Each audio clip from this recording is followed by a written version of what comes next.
హంతకులు రాజకీయ పార్టీలను నడపడమా? సుప్రీంకోర్టు. రాజకీయాలు నేరమయం అయిపోయాయన్న సుప్రీంకోర్టు.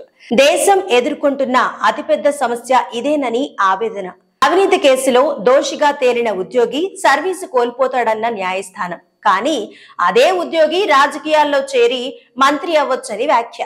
ప్రజాప్రాతినిధి చట్టంలోని సెక్షన్ 8, 9 నిబంధనలపై అనుమానాలు.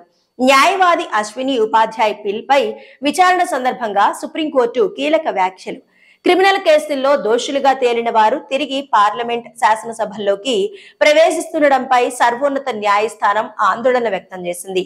రాజకీయాలు నేరమయం అయిపోయాయని, దేశం ఎదుర్కొంటున్న అతిపెద్ద సమస్య ఇదేనని పేర్కొంది. మాజీ సిట్టింగ్ ఎంపీలు, ఎమ్మెల్యేలపై ఉన్న క్రిమినల్ కేసులను త్వరగా విచారించడంతో పాటు దోషులుగా తేలిన నేతలు తిరిగి ఎన్నికల్లో పోటీ చేయకుండా జీవితకాలం నిషేధం విధించాలని కోరుతూ న్యాయవాది